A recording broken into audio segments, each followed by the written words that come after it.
Hello friends, this is Jimmy Singh, broker owner of Supermax Realty, 647-961-2639.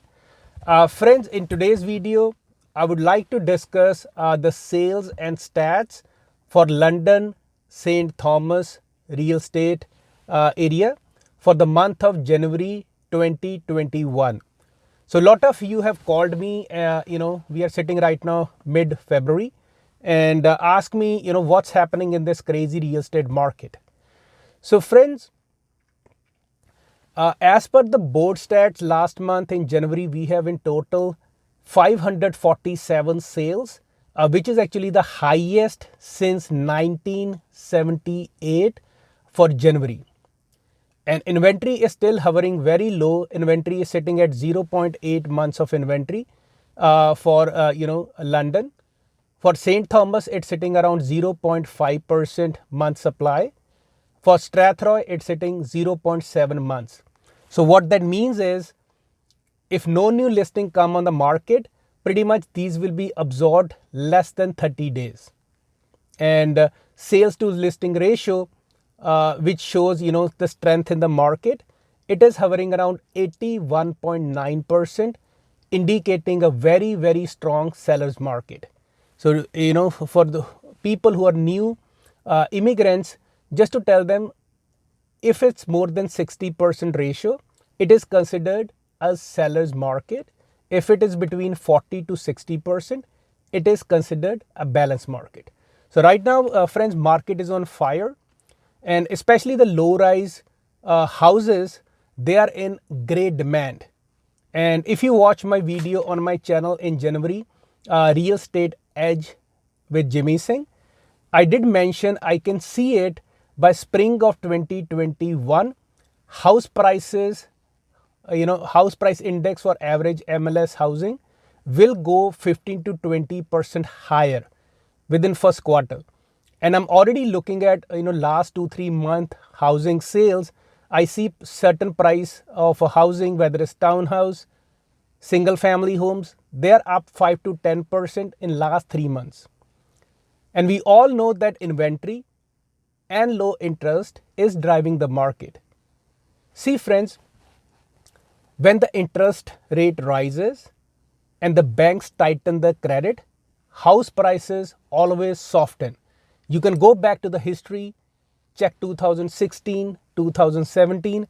This is actually a mechanism which bank use to control or soften the market and take some steam off. But right now, residential mortgage lending or credit is growing at the fastest rate since 2011. It is up 7% year over year. And all of us know that the bank control our housing market. Yes, there are different things: supply, demand, interest rate, demography, move, relocations. But bank is the one who controls. Why? Very few people in Canada buy houses all cash. New immigrants, they put 20%, 10%, 5%.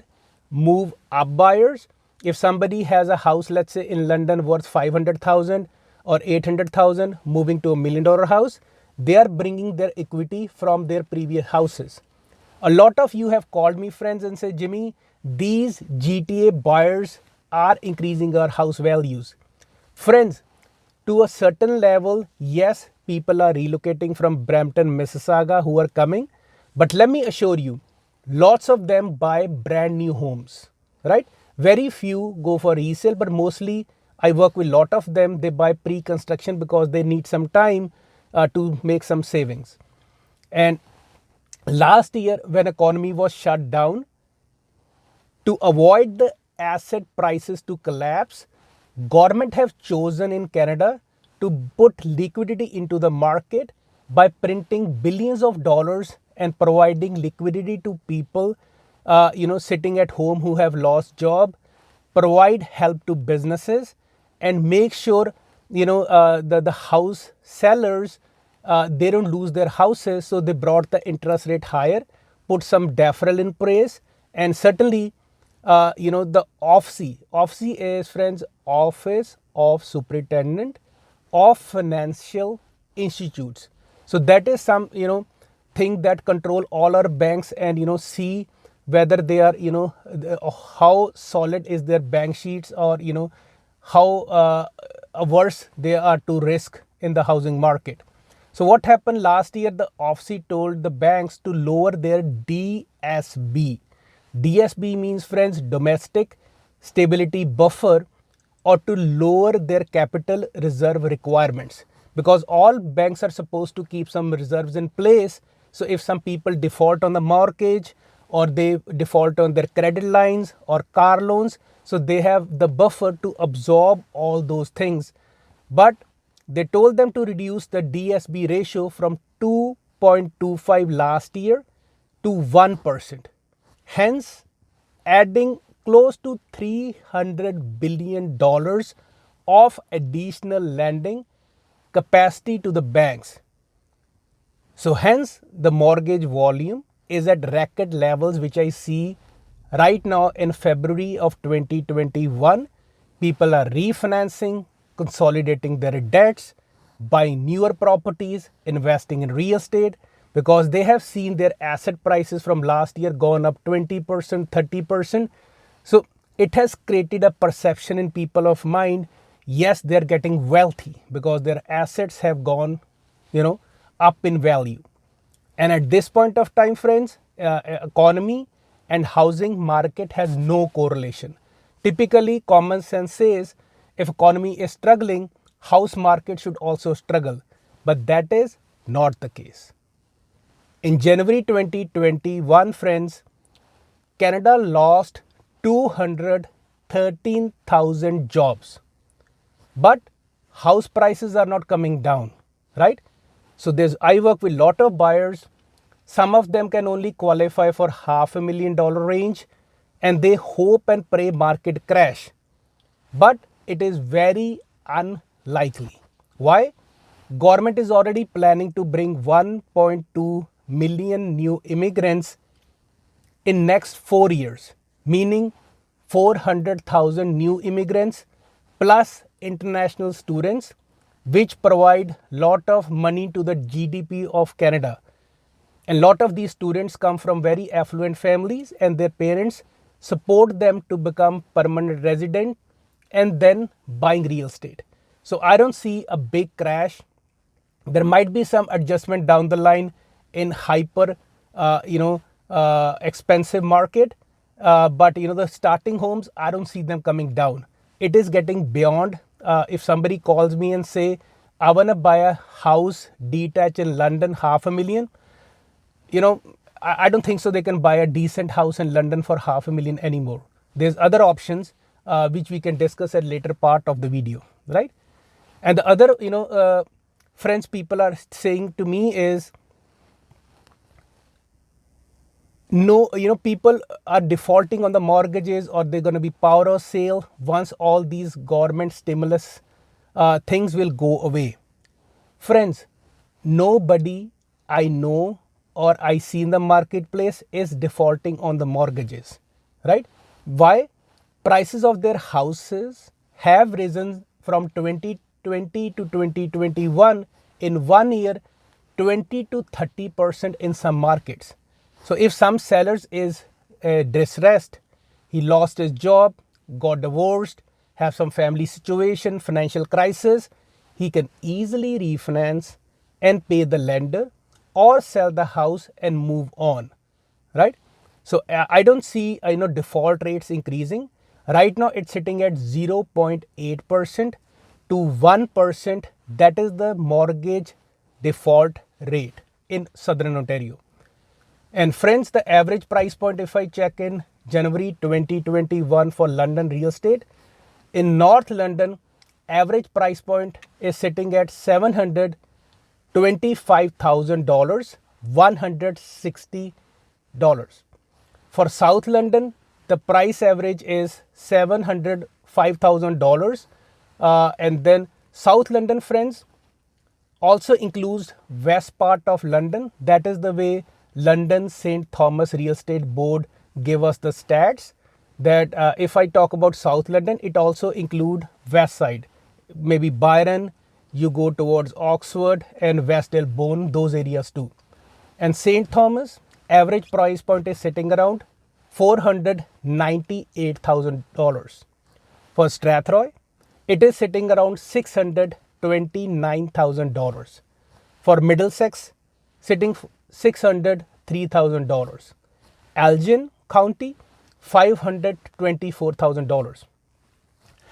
Friends, just make sure when we talk about these average prices, lot of these are skewed because in South London and west part of London, there's many brand new homes which are expensive than some of the resale homes in the existing market. So these ratios can change, or average prices can change, because if let's say in North London in 1 month 15 houses were above $1.2 million, and when we take the average of all the sales, it will show that the houses have risen that price, but sometimes that is not the true picture.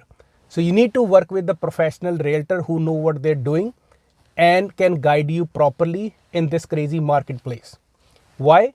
Because lot of the prices in today's market which you see on realtor.ca or online, they are just for bidding. Agents, lots of them are deliberately underpricing 50,000, 80,000, 100,000, 150,000 below market value and then holding offers. So eventually house will sell for X amount of dollars down the line. So this is the reason I tell you, you have to work with a local agent who know what they're doing and they are in tune of the marketplace. And the average price point for all the jurisdictions in London St. Thomas Board, including small towns outside like Lucan and Kamoka and going all around Middlesex County, it's sitting around $607,000. And if you're a first time buyer looking to buy a townhouse in London, friends, you are expected, the lower price point of a townhouse can be low 400, which can be a condominium with a higher condo fee, and it can go as high as mid 600. Decent two-story townhouse, less than 5 year, 1700 square feet, you're looking 600 or more than that. Semis in London, right now in February 2021, you're looking from high 400s to mid 600 for a semi. Some semis might have a single garage, some might have a long driveway. So that is a price point you have to keep in mind. But again, north, south, east, they're all different areas, and obviously prices are different. So you have to again work with knowledgeable professional. Single garage home, friends, a decent single garage home is between mid 600 to mid $700,000, and I have seen these properties and rest of them risen 100,000 to 200,000 within a span of 1 year. Same properties I was selling early 2021, January, February. Now I'm setting in February. It has increased 100 to 200,000, same property. Double car garage, friends, sitting mid 700s to mid 800s for a double car garage. It can be 3 to 4 bedroom, varies between 1800-1900 square feet, goes all the way to 2,000-2,100 square feet depending on the location. And obviously if you're a seller, your house might be worth more or less depending on your upgrades. So if you want a current market evaluation of your property, give Supermax team a call. You can reach us at 519-933-2559, or you can visit our website supermaxrealty.ca for a free market evaluation. And if you're an investor looking to buy investment property in London, give us a call. And for the month of February, we are offering special discounted commission listing rates. Call us for further details to save thousands of dollars. Again, you can reach me directly at 647-961-2639, or you can reach my team at 519-933-2559. Thanks for watching video, my friends. I'll keep you posted. God bless you.